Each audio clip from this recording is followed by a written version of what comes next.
my birthday. Except it's not really my birthday. It's my Booktube birthday. On this day in 2020, I started my Booktube channel. So I had been watching Booktube for about 6 to 8 months. I found Booktube from Booksandlala's Closet Unhaul series, and I absolutely fell in love. I was probably looking for like decluttering content or something like that when I stumbled upon it. But at the same time, that year in 2020, I had already decided that I really wanted to get back into reading. I hadn't read steadily for a few years, and I was surrounded by some people who were reading. My friend Matt, Lady Celestina was reading a lot, and I was super interested in the books that they were reading. My friend Laura was reading at the time, and I really wanted to start reading again. So I had started reading again early in 2020, and I was trying to up the amount that I was reading. And then when I found Booktube, when I found Booksandlala's channel, and when I discovered the whole world that was Booktube, I knew it was fate and that it was meant to be. So here we are, 4 years later, celebrating my 4-year Booktube anniversary. I used to have a mug that said happy birthday. I broke it. I wish that I still had that. Usually on my Booktube birthday, I will do the Booktube anniversary tag,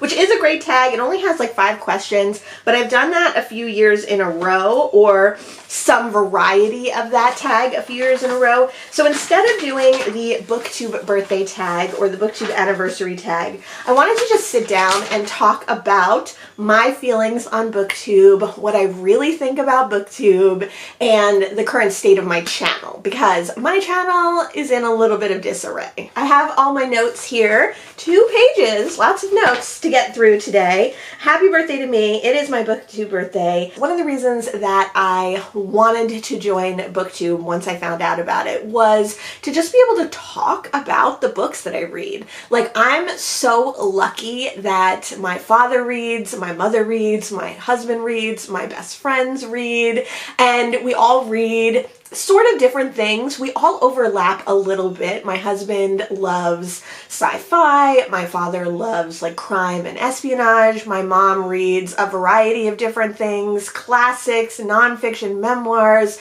My best friend, one of them reads like self-help spirituality books. One of them reads anything he finds anywhere, and he carries a book around him with him all the time. So I'm super lucky that I have those people in my life and that I can talk about reading. But when I started reading more again in 2020, I realized that I was reading more than any one person would really want to hear about. Even though those people talk about books, and I do get to talk about books with them, I don't get to go into like as in depth as I would like. I don't get to share my enthusiasm as much as I would like. I think people would get really sick of me talking about it in my life, because it is my biggest hobby and has become a big part of my life, especially because of filming, and that filming has become a big part of my life, and that Booktube community has become a big part of my life. If you're not in this community, you don't really necessarily understand it. Like, you might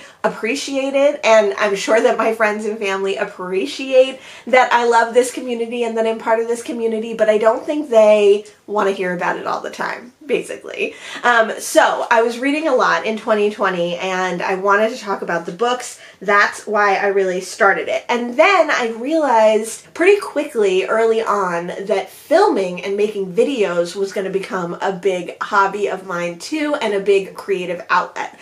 I'm a person who does a creative endeavor, always has one on the go, but gets really involved in that creative endeavor for a number of years. So for instance, when I was younger, I drew and painted, and that went on for a number of years. And then I made comics. I wrote, designed, and drew comic books. That went on for a number of years. I got into sewing and quilting, and then I quilted for like 10 years. So those were all things that I did at the same time, and that I still do to a certain extent. Now I have this creative outlet. Now I have filming and editing videos, something that I like to work on, something that I like to pursue, something that I like to try out new things, sometimes something that I like to learn about, as well as a creative endeavor. Also, I love to do Booktube now, and I love being on Booktube to find out about books, because I have expanded my horizons so much since being on Booktube, since discovering Booktube, about the kind of books that I read. And that's just become like a wonderful, wonderful part of my life. So I'm so happy that I read more diversely, that I read from all different countries, that I read from all different types of authors, that I read from all different perspectives.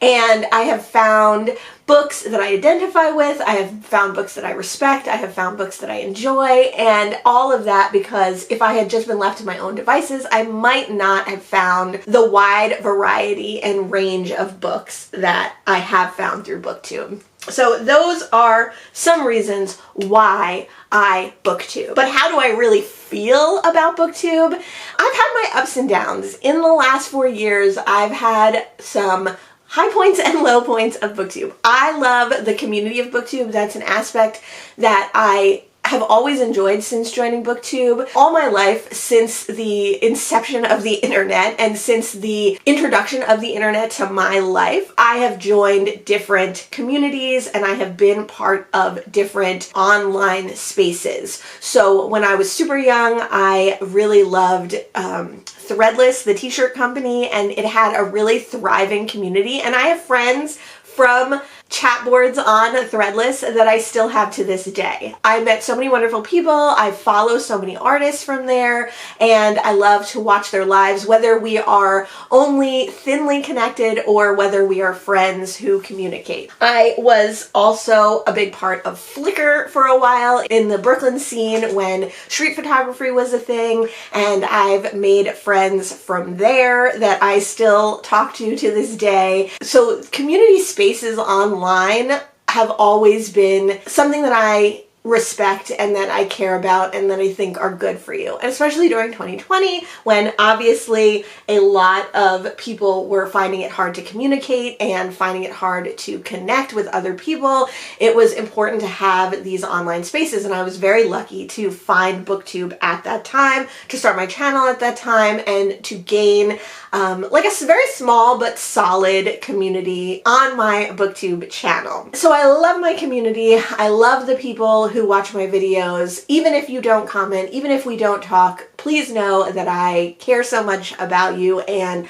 that you, knowing that you're there, knowing that you're watching, seeing the X number of views that I get like regularly on my videos, like just makes me happy, and it makes me feel enthusiastic and feel excited to share my life. So I definitely appreciate that a great deal. And some of the larger Booktube community really welcomed me and made me feel part of the community. Some of them who have become bigger Booktubers, some of them who aren't necessarily my everyday community still comment on my comments or comment on my videos, watch my videos. So I appreciate that so much as well. And some people who were small, who maybe started after me, who have become much bigger, still sometimes comment on my stuff, so I like really appreciate that. Those select few people I feel connected with still, and I still watch all of their videos. I still love them. Even if I don't comment on their stuff, like I feel a connection to them, which I really love and appreciate as well. But that all being said, how do I really feel about Booktube? Sometimes I really feel about Booktube that it's like a clique or a community or group that I feel very left out of and feel very left out by. Now, is that more about myself and my own internal issues that I have in general with sometimes feeling left out of groups, or sometimes feeling left behind groups, or sometimes more often than not feeling not good enough to participate in a group, and therefore that's why I'm left out of a group? Yes, probably it's all in my head, and it's all absolutely about my own feelings, my own issues, my own insecurities, and what I feel are shortcomings. So my emotional state sometimes is that I wonder why more people don't watch my videos, or more people aren't engaged in my channel. The down on myself side feels like it's all my fault, that I don't engage enough myself, that I don't communicate enough, that I'm not a good enough artist, a good enough editor, a good enough speaker, a good enough orator to engage people. I'm not a good enough marketer. That's something that I've always struggled with in my art in general. I don't know how to market myself or utilize the idea of branding or marketing to gain followers, to gain subscribers, to gain friends, to gain connections in my art. And that makes me feel bad, not about my ability to do that, but my art itself. So then that becomes something that I'm down on. And then lastly, like intellectually, I know that like there's thousands, hundreds of thousands probably of booktubers out there, and I'm not going to be for everyone, that it's hard to find people on Booktube who you connect with, and that since I'm not good at the marketing side, and since I'm not good at understanding the algorithm or playing to the algorithm, things just take time. And sometimes that comforts me because I'm like, oh, it's fate, like whatever, I'm just gonna keep doing what I'm doing. I really respect the booktubers who have been on Booktube for a really long time. Maybe they don't have a ton of subscribers, maybe they do, but they don't cater to the idea of the algorithm. They don't cater to the idea of gaining subscribers. They just do what they do, post the things that they like to post, feel satisfied with that. And so intellectually, that's the avenue that I always try to take, and so I have to just guide my emotional self towards that as well. I don't want to be something that I'm not. I don't want to portray something that I don't feel strongly about, so you know, I have to just keep doing what I'm doing. And the truth of the matter is, I still really like Booktube. I love to watch Booktube. I watch it all the time. It's the only thing that I really have an attention span for watching on television or watching in media-wise. It's the only thing that brings me like a lot of joy in that respect. Obviously I read, obviously I do other things, those things outside of Booktube, but like media-wise, Booktube is it for me. I love it so much. We watch movies occasionally. We watch YouTube occasionally, but Booktube is my main source of online media entertainment. So I love watching Booktube. I love reading. I love talking about books. I love coming up with ideas about how to talk about books and getting excited to talk about a book once I've finished it. So that part of Booktube I love. I do really like to make videos. I get down on myself because I haven't learned as much as I should, and I haven't gone the extra mile to take a course online or to follow tutorials to become a better editor or a better filmer or a better vlogger. So sometimes I do get down on myself for that, and sometimes that does make it hard for me to create the videos. But I do still really like creating the videos. I like talking to the camera. I like editing. I like seeing my video go up. I like putting my life out there. I like sharing my ideas, my thoughts, my life, my cats, and everything else that goes on. So all those things I still really like, and I still really want to continue with. So what are my like dreams, my goals? Of course, we're getting close to the end of the year. I will be doing a end of year goal for the new year video. I didn't look back at my goals much this year, so we'll probably look back at the goals that I set for 2024. And I do have big goals and ideas for 2025. Of course, I'm a planner. I love to plan. And there are things that the Booktube community and the YouTube community help me be accountable for. I can have you all as my accountability partners in what I want to accomplish for the year. So I'm always super excited to make goals. I'm already thinking about them. I'm already writing them down. But my like dreams for YouTube would really be, I think as it is for everyone, to gain enough followers that I could make more of a commitment to Booktube, to YouTube. I would love to be a person with followers who I could have regular conversations with, that I could have regular communication with, that I could go more in depth with. Now, can I do that on YouTube? Like, I'm not sure. I see a lot of people with communities like that having a Discord or having a Voxer and talking offline, or at least off Booktube line to their community members. So maybe that's part of the connection that I would need, like some other aspect, not just talking through the YouTube app or through the YouTube YouTube online presence. I also often feel that I don't have enough subscribers. I don't have enough people who would join those things to make that worth it. It's a little bit of a chicken and the egg. Like, what comes first? What do you start with? What do you accomplish?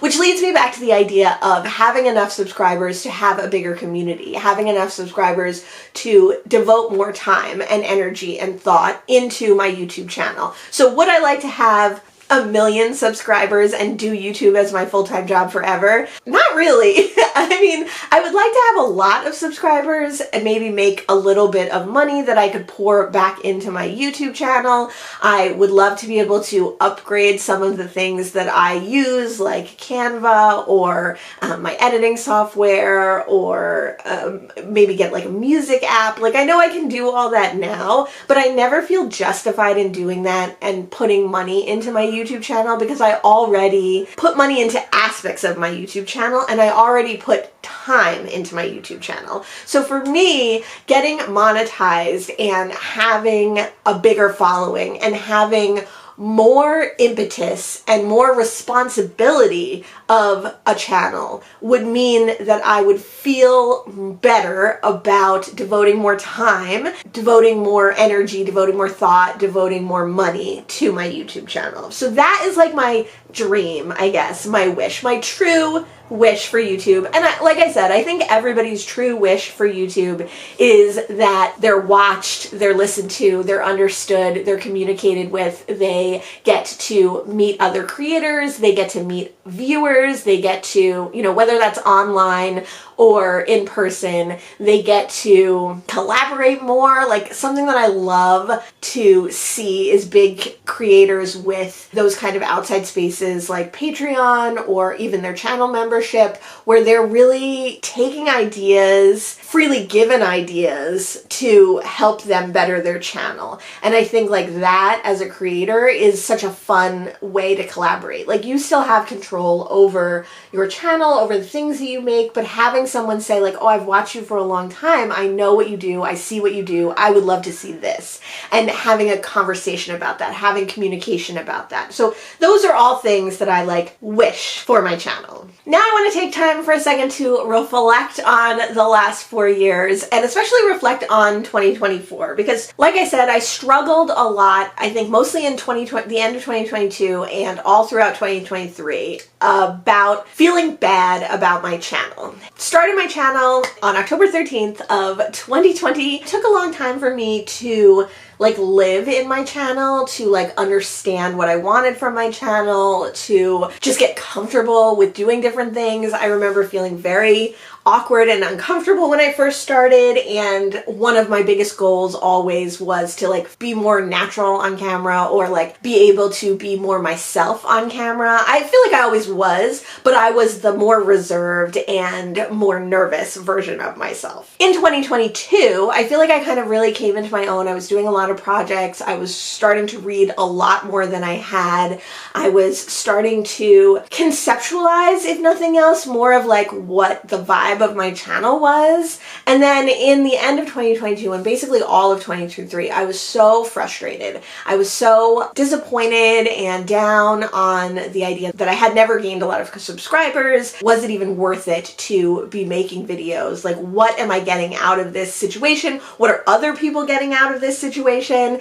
And in the end of 2023, I think it came around better, and I realized that, or I revitalized the idea that I do this for myself primarily. I do it because I enjoy it. I love reading books. I love to be able to talk about books. I hope that people hear me talk about books and are, you know, interested in what I have to say, certainly, but also interested in the books that I'm reading and my life and my lifestyle. And one of the things that I wanted to focus on more in 2023, and I think I have done in 2024, is like life in New Jersey, my life, cat life, you know, Jersey Shore life, incorporating that into my videos in a way that makes sense to me. 2024, I think, has gone really well in that respect. The thing that has not gone well in 2024 is that my job, my real job, my outside job, has become much, much more complicated, and I have not been consistent consistent at all on YouTube. Might there be a correlation between enjoying YouTube more and not being as consistent? I mean, it's possible, but I don't think so. I think that if it was up to me, if I had my druthers, I would be able to devote as much time as I wanted to YouTube and my job, and neither one would suffer from the other's existence. So what I've struggled with this year is not feeling bad about YouTube. I've felt good about YouTube in a lot of respects. I've had my ups and downs. I recently lost like 10 subscribers and I don't have a lot to lose. So that does hurt me. I do feel sad about it. Not because I think the individual people don't like me, or not because I feel judged because of that, not because I feel bad because someone doesn't want to watch me, but just because I'm not gaining at a rate and I'm not finding as many people who enjoy watching my stuff as I am finding people who don't enjoy watching my stuff. Which again, that's totally up to you. I unsubscribe from people now and again that I've watched for a long time. Maybe people have lives. Like, I'm not judging the people who don't want to watch my channel. I'm judging myself for people not wanting to watch my channel. But I felt much better about just my channel in general and the content that I've put out and the feeling of Booktube, my Booktube, filming, editing, all that stuff. But I found it so hard to film, so hard to edit, so hard to be consistent, so hard to post things consistently. And it's weird because like at the end of 2023, I did Bookmas and I felt great. I did such a great job at Bookmas 2023, I think. I put out a lot of videos and I felt great about my filming schedule and I felt great about my editing schedule and I enjoyed doing it and I loved the challenge of being consistent and I love the challenge of being scheduled and having to put those things out. But in 2024, I have not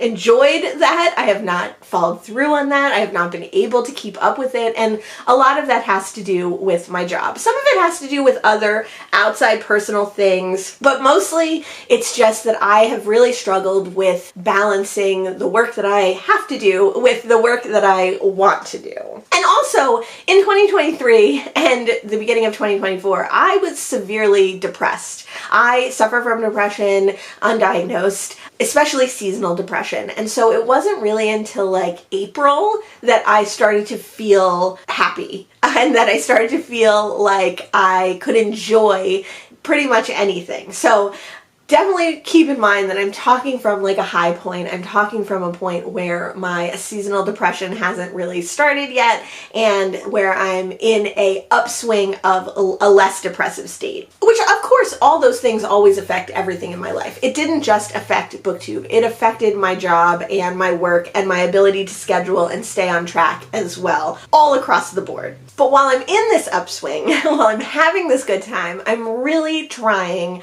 to stay consistent. I'm really trying to get back on track with doing videos. I'm really trying to get back on track with spending a little bit of time editing, every night or every day at some point. I'm trying to get back on track with scheduling my other work so that I get as much of that work done as I needed to do and be able to balance it with YouTube. Now, in the last month or so, I would say that I've been like hardcore trying to do this. It has not gone well, and that does make me a little sad, and it does not bode well for the future time when my seasonal depression starts again and when things get more difficult. That being said, I'm really trying. I'm really trying to do and be consistent. I want to get back on track with that and get back on track with consistency throughout my life. So we're trying, and that's all we can really do. Is try, of course. I like to do different methods. I like to try different methods. I like to fluctuate between methods of doing that. One thing might not work for me at one point, but it might work for me at another point. One thing might not work for me with one aspect, but it works with another aspect. So I'm always trying. I'm always working towards that goal. So what is the future of my channel? Obviously, like I said, my dream is to keep doing this, to enjoy doing this, to gain momentum, to gain followers, to motivate myself, to motivate others, to enjoy what I'm doing, and to do it the way that I want to do it, which is putting out the videos that I want to put out, having YouTube be a vehicle for me to get things done in my life that I want to do, reading, community, making videos, getting better at editing, you know, all the things that I always say in all of my goals videos. Of course, so that's what I would like to do. What am I actually going to do? I'm going to try to accomplish those things. So the future of my channel is that I hope that it continues. I hope that it goes on.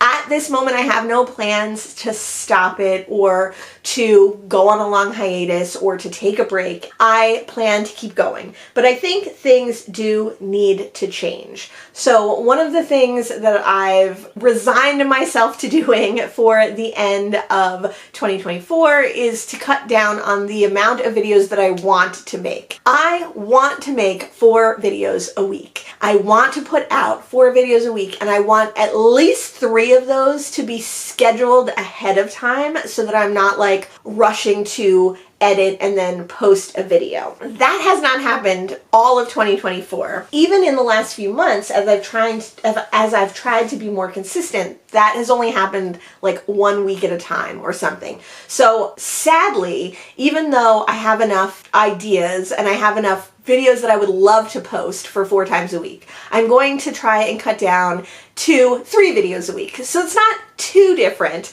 but I'm going to try to post 3 videos a week for the end of the year. I'm going to try and get back on track with posting videos and post 3 videos a week. Hopefully a bunch of those will be scheduled videos. And hopefully that will allow me to get back on track with consistency, because it'll give me less videos to make, less videos to edit, more time to edit them, more time to be consistent. Another change that I'm going to make for the end of the year and possibly for next year as well is I'm going to do less themed reading vlogs. Even though I love to do themed reading vlogs, even though I love to do vlogs that are based on readathons or reading challenges, I find that it's hard for me sometimes to shoehorn those in. I have never been good at following a readathon for the exact amount of allotted time. I have never been good at reading things in the time when a challenge tells me to read them, because I'm a mood reader. So things like Summerween. Summerween's a week long, but I did like a month-long challenge with it, and I made a reading vlog that was about Giallo July and Summerween, which is fine because I mood read and I just filmed when I wanted to. Things like that I like to do, but I never feel like those videos turn out super well because they're not super, I don't know, they're not themed the way other people do themed reading vlogs. I do like to do challenge vlogs where maybe I'm reading for a certain amount of time every day, or maybe I'm reading how long does it take me to read 24 hours worth of books, things like that, because again, those are things that I can do during my normal life. But what I want to try, and what I'm leaning towards the end of this year and the beginning of next year, or maybe all of next year, is doing more weekly vlogs. So doing more, or monthly vlogs, more vlogs that are just a certain amount of time in my life and showing my life during those times and what I'm reading. So not scrambling to like finish a book by the end of the vlog, not scrambling to read a certain type of book for that vlog, and not trying to shoehorn in what's going on in my life at the same time. Just reading and life together, because that is what life is. My life is reading and life together. So I'm gonna try working on that. Regarding the second part of that, regarding the life part of that, one of the things that I do is I'll film a themed reading vlog, and then I'll just put footage that I took during that time into my videos, which is fine. I will still be doing that, but I think you don't ever get a good picture or an explanation of what's going on in my life. So I want to make those videos more organic and more about what I'm reading and what I'm doing at the same time.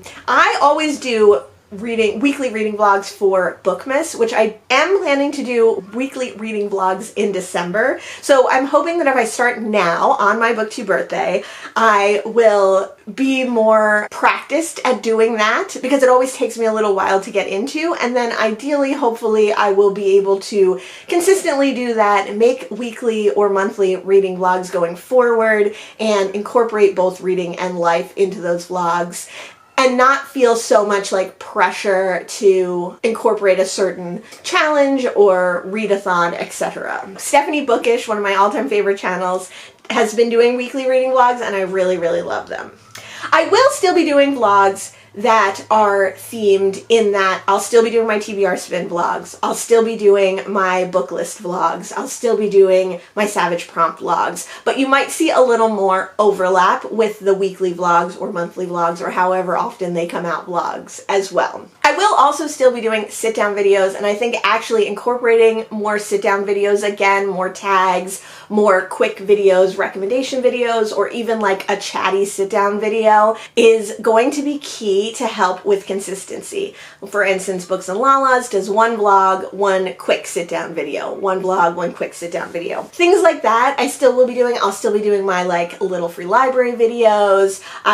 I'll still be doing little videos about different little things in life, but I'd like to reincorporate some of the videos that I used to do, like annotating poetry or ASMR or zero waste content, so that I have more of a variety of videos, but also more of a variety for myself to film videos. My ideal status of the channel will be 3 videos a week, incorporating life with vlogs, making sit-down videos. It doesn't sound revolutionary, but I'm very hopeful that it will help take me from year 4 through on to year 5. Let me know what you want to see from my channel. Let me know what you like on my channel. If you are a community member who's been here, who watches videos, definitely please comment below, even if it's just an emoji, even if it's just a wave to say hi. I would love to hear from you. Let me know your favorite book. Let me know the book you're reading. I would love any of that. A quick little comment would help remind me that I have a community out there, but also would give me an opportunity to say hi back, would give me an opportunity to give you a wave, would